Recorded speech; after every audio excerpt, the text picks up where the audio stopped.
Hi students, and welcome to today's live IELTS class. My name is Adrian, and I'm streaming to you from beautiful Budapest here in Hungary. I hope everybody is having a good weekend, staying healthy, staying strong, and positive. In this class, we are doing a question and answer session. I'll begin by explaining a little bit about IELTS and what is a Band 9. I often find there's a lot of confusion about that. This is a special kind of class that I host once every 2 weeks for our members so that they can ask any questions about the IELTS exam. Of course, everybody is welcome to watch, and I'm sure you will learn lots of good information. Usually the members have some good questions that a lot of students are curious about. So members, start thinking about those questions while I start up the class here. Hi, Jainil. Hi, Kaur. And of course, to become a member, you can click the join button next to the subscribe button on the channel. If you don't see that, just send me an email. I can give you more instructions, adrian@aehelp.com.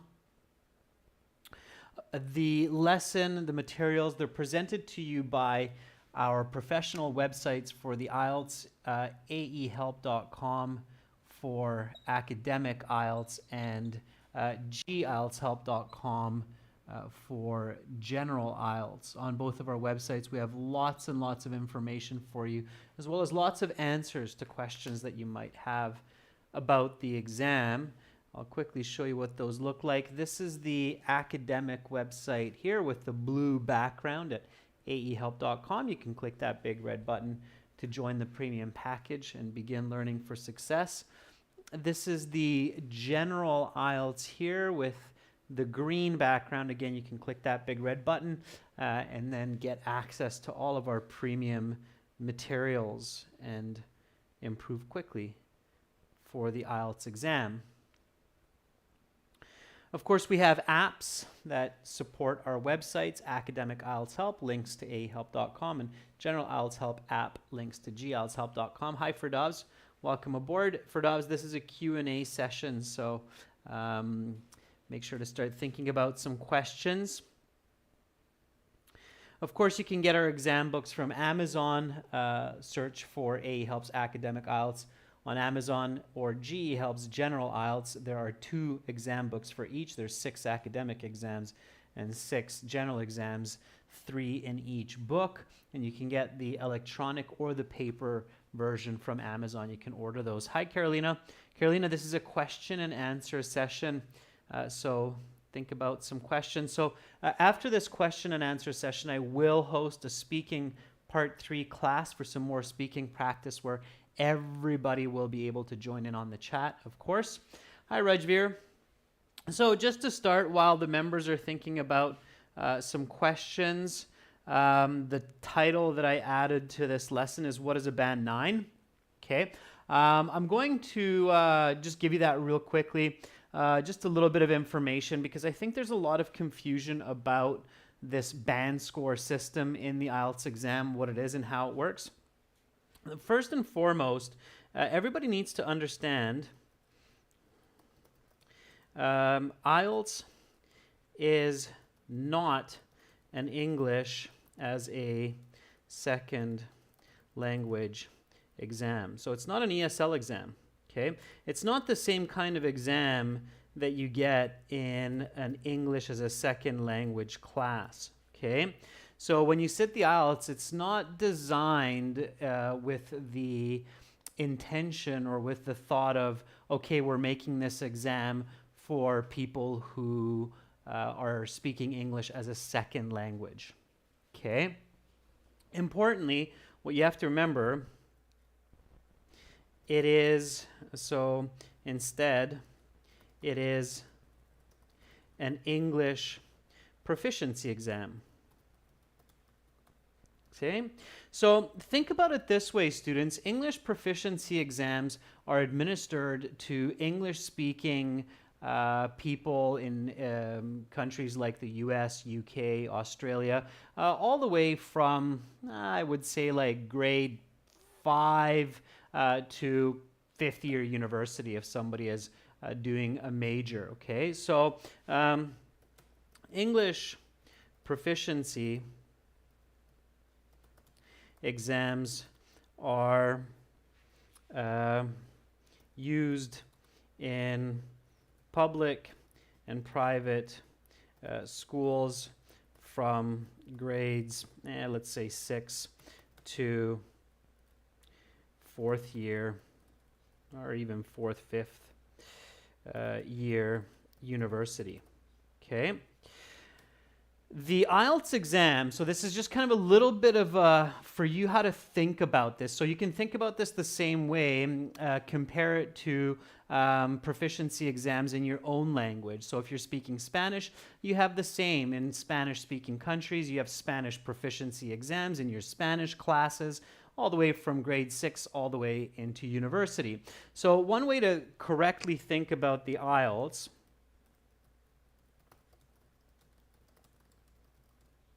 which is the International English Language Testing System, because it's used all around the world, is it's like combining questions from grade, well, let's say grade 6. So some of the first questions that you hear in the listening or that you do in the reading, they're kind of like what you would see on a grade 6 English proficiency exam in elementary school. So it's like combining questions from grade 6 English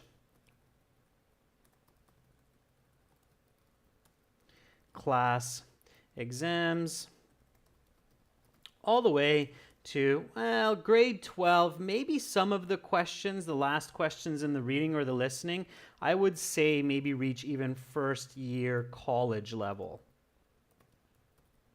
Okay, so if you just kind of grabbed like 1 or 2 questions out of a grade 6 English exam, a grade 7, grade 8, grade 9, grade 10, grade 11, grade 12, and maybe 1 or 2 out of a 1st year college English literature class, and you put them all together into a reading, listening section, then you would end up with an IELTS exam. Does that make sense, everyone?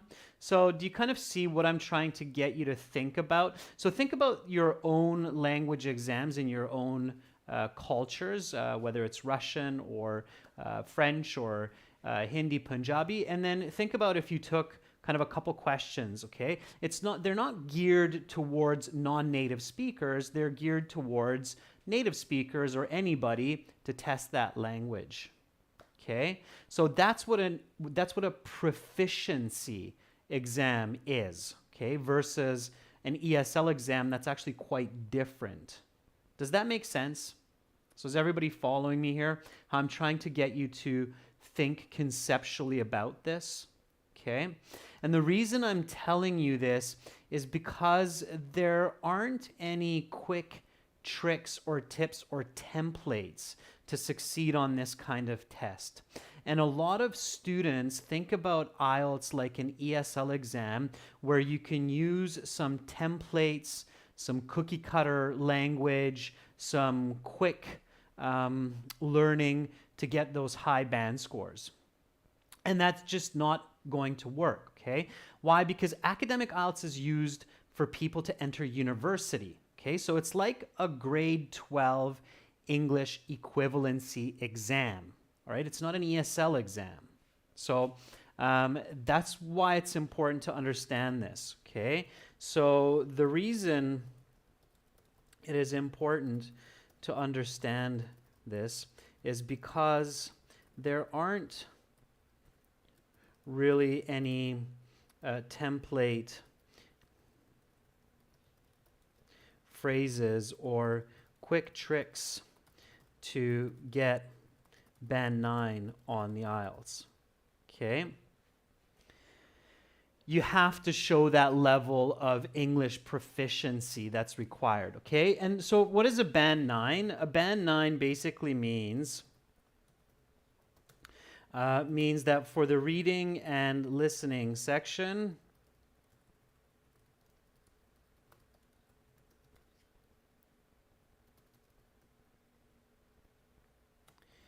you get 39 or 40 answers correct from 40.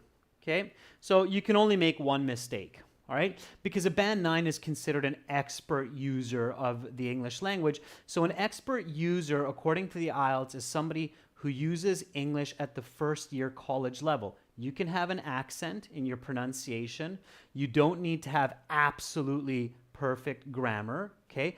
But you need to be able to express yourself at the level of a first year college student who would get about a B in their class, let's say. Okay, so that's a good way to think about it. So in the writing and speaking section, this means understanding the principles of English literature, like persuasive and expository essay structures, and being able to express yourself at a B, or 80, let's say 5% or higher grade in an English first year college class. Okay, now you don't need a band 9, of course, to get into university. That's because they will teach you a lot of these skills there, but you do need a band 6.5, oftentimes a band 7, because a band 7 is closer to a grade 12 level B of the English language. So that means that in the writing and speaking section, you understand what a persuasive essay is, what an expository essay is, what an indirect direct thesis is, what you need to use, and you can express yourself at that level, okay? So you can express yourself, you can give a presentation in a first-year college class, and it would be well received and well understood. All right, so that's what a band 9 is. All right, so was that helpful, members, giving a little bit of insight into what is the concept of a band 9? And then, of course, going backwards to band 8, a very good user, or band 7, that's kind of like just minusing from that level. So a band 8 would be like a grade 12 A, 90% in English class. Okay? All right? So that's what it is. So I wanted to kind of start with that a little bit today and just give an explanation of what is a band 9, how you need to conceptualize, how you need to think about it. Okay? And yes, native speakers also take the IELTS exam. I just had a speaking training session with somebody in Ontario who is doing IELTS in Canada for university entrance. So people who live in these countries and study in these countries, native speakers or high-level non-native speakers also take this exam because they need to show their English proficiency. Okay? So, so let's look at the questions. Okay, so let's start looking at questions. I see that Carolina's got one and Abhishek has one. So let's get to questions. Okay. All right. Okay.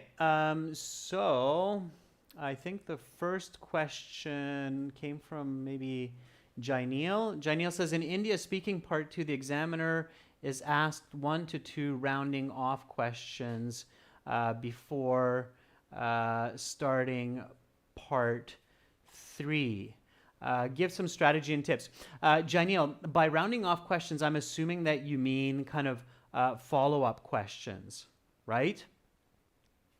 So that's no different from any question in part 3 because when they introduce the topic of part 3, they also say, now I will ask you some questions related to the topic of part 2. So if they're asking follow-up questions based on what you said in part 2, or they're asking more general questions in part 3 connected to part 2. It's the same concept, okay? So this is why it's really important to do well in part 2, Jainil, and to give detailed answers with good explanations so that you can reference those, okay? So that's what makes your language original, all right? Okay. So let me give you a couple tips, okay? So if the examiner asks you some direct follow-up questions to the information you provided in part 2, make sure to let's do it this way, clearly connect to what you said in part 2, okay? B, reiterate the information in part 2 and paraphrase while giving more detail. Okay, so I'll give you an example, Jainil, so it's not just conceptual. Okay, so remember, Jainil, in this week for part 2, we talked about taking a trip to New York, and then we explained that we went to the Statue of Liberty, visited that famous landmark. Now let's, for example, say that the examiner says, and what did you think about the Statue of Liberty when you were visiting it? Okay, so then you reference what you said. So as I had mentioned, I was there with 2 of my friends. So we took a lot of pictures of each other and posted it on Facebook. I thought that the statue was just as incredible as what I had seen in movies and heard from other people. It was a 30-minute boat ride to get to the Statue of Liberty, and then we took an elevator to the top, to the lookout, where we were able to see the Atlantic Ocean and overlook the skyline of New York, and was quite amazing. Okay, so you give more detail. You reference, paraphrase, you give more detail. All right, and stay on topic. Okay.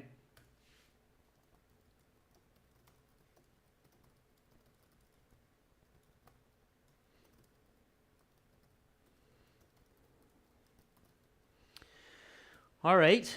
Hopefully that answers your question for that. Okay.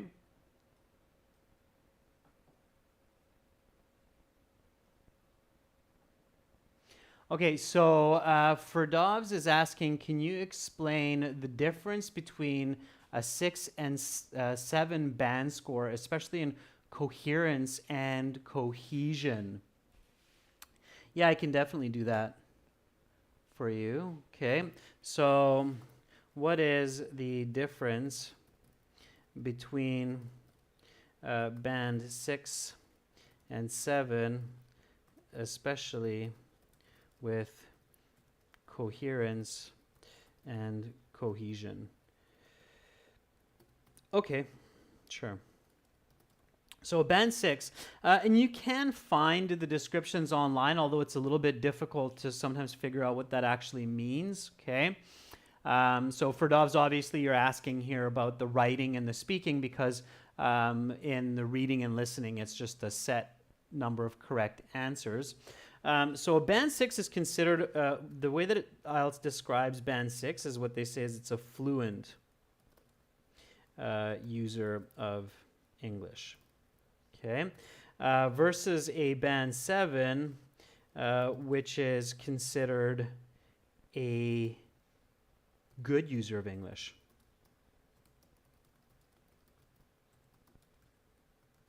Okay, all right, so a fluent user of English for the writing and for the speaking for Dobbs means they can complete the 150 and 250 words in the given time. Okay. And it is mostly understandable, although some sentences and phrases could be unclear and confusing. Okay. In the speaking, they can speak continuously with a few awkward stops to think about vocabulary or grammar. Not information, okay? So stopping to think about information, like saying, just give me a second to think about that. Well, I suppose, okay, so if I'm thinking clearly about the information, then that's okay. But if I'm stopping because I can't think of the right word to put in the sentence, then that's not being fluent, okay? So, if the person stops a couple of times, a little bit for vocabulary and grammar, then that's okay. You can still get a band 6, but you're fluent for the most part, okay? So if you're constantly stopping and you're doing a lot of and and it's clearly not because you're thinking about ideas, but because you're stuck for words, then you'll get less than 6, okay? And most of the responses are clear with some confusing sentences. Okay, so that's band 6. So band 6, you're fluent. You rarely stop in your speech. In your writing, you hit the word limit minimums, and you do have a complete essay. Okay, but if I read some of the sentences, maybe I'm kind of like, what are you saying exactly? And let's say that to be even more specific to help you really with this, if it's a 250 word essay, let's say for task 2, let's say that you have like 3 sentences at most where I don't really get what you're saying, but overall the essay is clear. Okay. All right, so versus a band 7. So band 7 can, let's say, easily complete the 150 and 250 word limit with selective language and maybe just a few confusing phrases and words, but no unclear sentences. Same in speaking. Okay, so a band 7, so somebody who's considered a good user of the English language, they would have no trouble to complete that 150 and 250. In fact, they would probably write a little bit more, 160, 70, maybe even 80, 270, 75, 280, and the examiner can tell that they're choosing the language. So they're not just using words or sentences that they create because it's the one and only way that they can express that idea, but they're choosing different ways to paraphrase and make their ideas clear for the audience, for the reader. And again, for band 7, it's not going to be perfect. There might be a few phrases that are grammatically somewhat flawed, a few phrases that are maybe unclear, like a misused phrasal verb, maybe 1 or 2 words where the word form is incorrect, so they're using a noun form instead of an adjective form of the word, so causing a little bit of confusion. But a band 7 level would not really have any sentences, maybe one, they might let that slide, but no sentences where the examiner listens to the sentence in the speaking or reads it in the writing and goes, I don't really know what that student's saying. Okay, so that's the big jump between 6 and 7. Is that clear for Dobbs? So does that make sense? So in band 7, there's no sentences where the examiner is having to go, what is going on here? I have to kind of guess what this person's trying to say in this sentence or what they mean, okay? That's not happening at the band 7 level. That's why they're a good user of the English language versus a fluent user. So some people use English fluently. They say and speak continuously, but some of the sentences that they say or they use, the listener's kind of going, sorry, can you repeat that? Okay, so at a band 7 level for Dobbs, you wouldn't hear another person saying, can you repeat that? Or can you say that again? Okay. Ois, this is why you have to be really careful with idioms or phrasal verbs, because if you misuse them, then it seems like a band 6 rather than a band 7. Okay, in regards to your comment about the reasons for it. Okay, so let's take the next question. Okay, Carolina says, when I practice alone reading and listening, sometimes I get 5.5, sometimes I get 8, sometimes I get 6. How can I be consistent? Yeah, Carolina, consistency is key, absolutely. So, how can I consistently score the best possible level of English that I have? Right? So, Carolina, there's always going to be some deviation. It's virtually impossible to perfectly score band 8 every time. I have seen that. It's very, very rare, though. There are very few students that consistently score the exact same. So, from my experience, most students do have a variance of 1 band in their scores, depending on the questions, the day that they're having,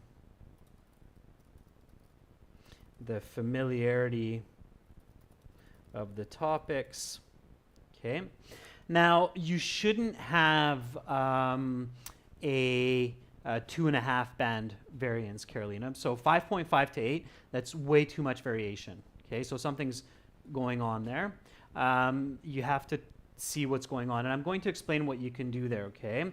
So you should not have more than 1 band fluctuation in your scores. Okay. All right. So one more point here that's important. Importantly, if you need a band 6.5 on the IELTS exam, your goal should be 7 to 7.5. Okay. So this is kind of connected to what you're saying, Carolina, and I really want to emphasize this because a lot of students miss this. So some students think, okay, I need a 6.5, so I'm going to just really work to get a 6.5. And then what they do is as soon as they get a band 6.5 on their practice exam, they go, woohoo, I'm ready for the IELTS, and they go, and then they get 5.5. Test anxiety, other issues come into play, and then they're really disappointed that they got 5.5, and they go, why? But I got 6.5 on my practice exam. So your goal is always to aim higher than your required score. So if you need a band 6.5, and this is for all of our viewers, if you need a band 6.5 on the IELTS, you should keep practicing until your practice exams are band 7, band 7.5, and then you have the best chance to actually get at least 6.5. If you get higher, if you get band 7 or 7.5, hey, fantastic. That's just that much better. But it's very dangerous to walk into an official IELTS exam where you need 6.5 and the best score that you had on your practice exam was a 6.5. Is everybody clear on that before I give some more explanation to Carolina's question? So if you need band 6.5, go to your exam once you've gotten a band 7.5 on your practice exam. Okay, so always get a higher band score on your practice exam than what you need on your official exam, right? Otherwise, you're setting yourself up for a failure and disappointment, and that's not good, all right? Okay, all right, good. So everybody's like, yeah, that's clear. Okay, Carolina, let's get back to your question here about consistency. Okay, so how can I be consistent? So let me just reiterate here. How can I be consistent? Okay, well, the first one, it's probably not going to surprise you, is practice. Okay, so practice leads to consistency. All right, that's just the name of the game. That's human nature. Whatever we do, whether it's drawing, running, or an exam or language, the more we practice it, the more consistent we can become, right? And that's just fact. So, so practice leads to consistency. Okay. All right. So practice leads to consistency. The other one is feedback. Feedback is really important. Okay. So what I recommend, Carolina, is that when you get a band 5.5 on one listening test, and then a band 8 on another,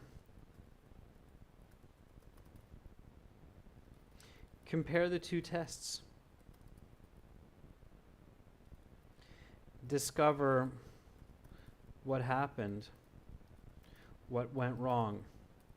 So what you're trying to do is identify the, if you want to learn some psychology terminology here, is identify the confounding variables. Okay, the elements that lead to the score discrepancy.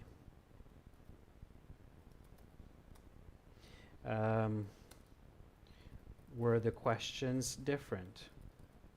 Was there a different accent? Were there multiple people speaking? Did I have a bad night's sleep? Okay. Did I use less English in the past week? Right? So in psychology, when we have these kinds of what's called discrepancies or differences between test, retest situations, because that's what you're speaking about here, Carolina, is test, retest. So I do a test one day, band 5.5. I do a test the other day, band 8. It's called a test, retest situation. And you have this big difference, then you want to identify what's called the confounding variables. It's the variables or the elements that interfere or lead to that score difference. And there can be a lot of different reasons, and sometimes it's not just one reason, especially in this kind of situation, but it's a multitude or a combination of reasons. And so you have to discover that, and it's good to discover that because then you can work on eliminating or controlling those confounding variables. So that's what we say in psychology, is you need to learn to control the confounding variables for the test situation. Okay? Does that make sense, Carolina? So you have to identify, and you're the only one that can do that. Okay? Does that make sense, Carolina? So identify the differences and really sit down and go through each of the tests. See if the vocabulary was more difficult, perhaps. Okay? So identify the confounding variables. It's very, very valuable to do that, and it's a very good question, Carolina.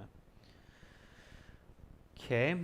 Sometimes if we drink too much coffee, it can really affect our test performance, for sure. There's a little bit of luck involved too, of course, at times, but it should never be 2.5 bands. Okay. Okay.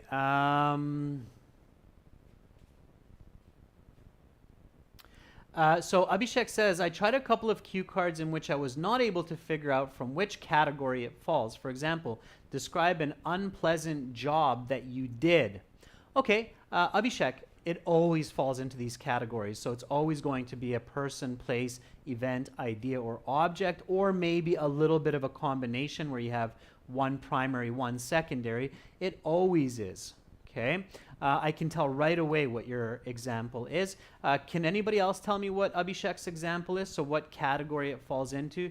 Describe an unpleasant job that you did. Okay, what category is that? Instead of me spoiling the fun for everyone, I'm sure there are a couple of you that can help Abhishek out with that question. Okay, so, okay, have a look, Abhishek.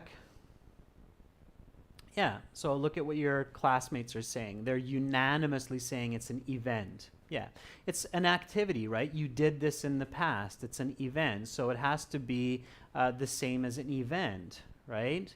So what it was, the attendees, the importance, and if you include all of those, I guarantee you'll have a good answer. So maybe you didn't like your job because you had some really annoying coworkers, okay?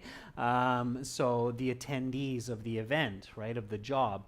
So it's always there. Pay special attention to the subject and the verb, Abhishek. So here it's a job and you did, right? So a job is an event. It's an activity. Activities are events. The topic is an activity, right? When the topic is an activity, it's an event. Okay, so it's always there. All right? Just be critical. And Abhishek, if you don't get it, ask someone. Ask one of your classmates. Send an email. Okay? Yeah, Milind, I haven't had a look yet, but I actually did. Can you send it one more time, Milind? Because I thought I looked at all of the emails that came in today. So please send it one more time. And I'll take a look at it today, okay? Make sure you send it to adrian@aehelp.com, okay? And I'll do a search for it. I'll make sure to find it because it's exciting. Band-Aid is fantastic. I'm sure you're really happy with that. Okay, let me just see whose question was coming up next. Okay. So OS says to clear band 7, is it equal to grade 12?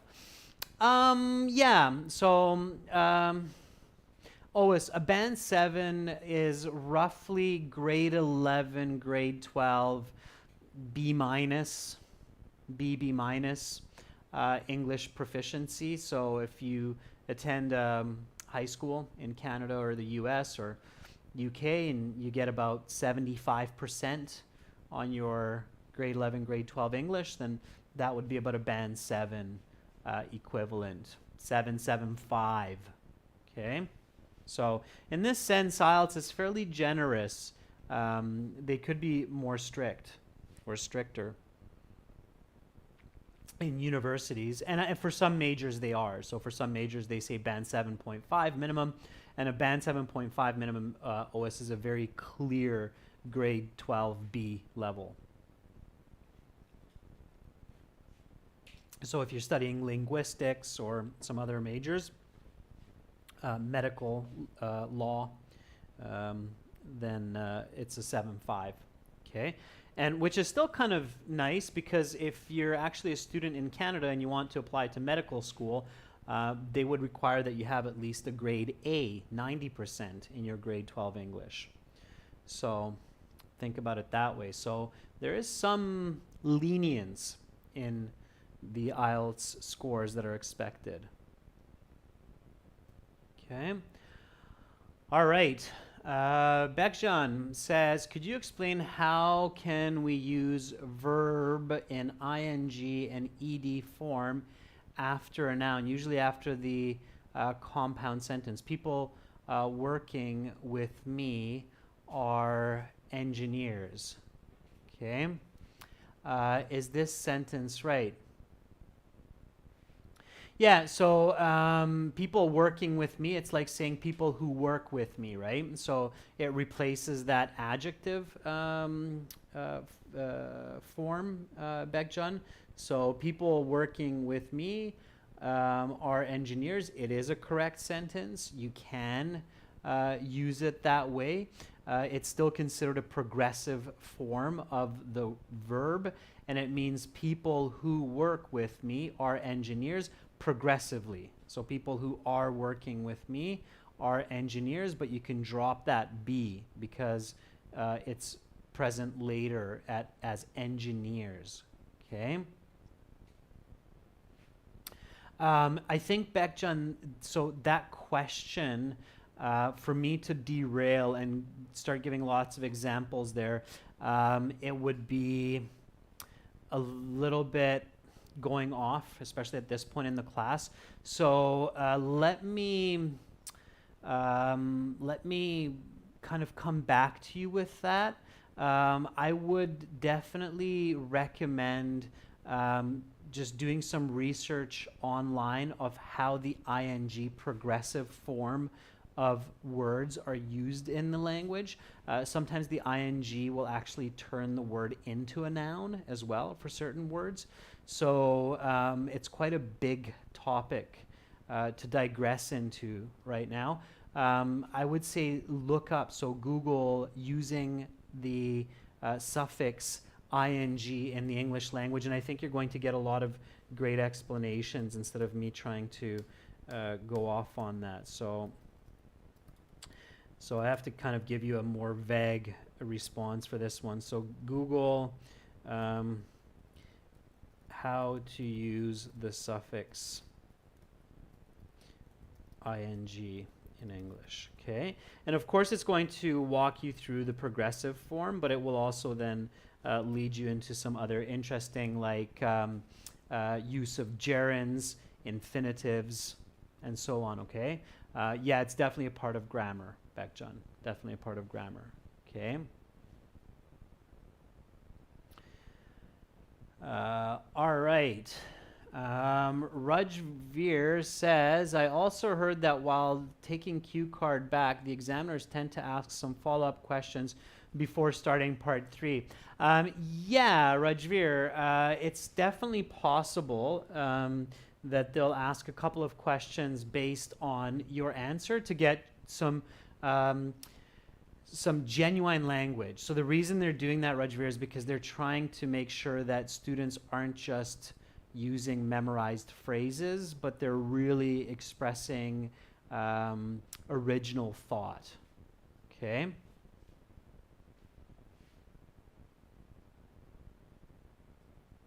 Yeah, so Bekjan's giving an example. Bekjan says, I was also asked when I was talking about the city where I got lost, and she asked me, would you go there again in the future? Yeah. So then you want it to be specific.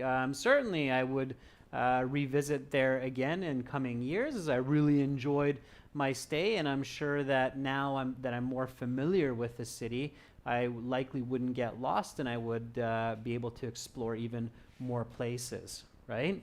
So stick to that topic. All right. Okay, I'm going to stop there, students. If I haven't answered your question, you can always send it to me by email. This is for members, of course. Hopefully you did pick up some good points from today's Q&A session. And coming up in about 45 minutes, I will host another class for Speaking Part 3 where you can practice that. Okay, you're very welcome, Abhishek. And for all of our viewers, make sure to check us out at aehelp.com for academic IELTS and gieltshelp.com for general IELTS. And stay tuned, come back in about 45 minutes for another speaking session. You're welcome, Firdavs, Rajveer. Thank you for your questions. Members, thank you for putting yourselves out there. Thank you, Carolina, as well. You're very welcome, Nick Hill. Milland, I look forward to your email. And that's it for now. And I hope to see you soon. I'm Adrian, signing out from Budapest. Bye.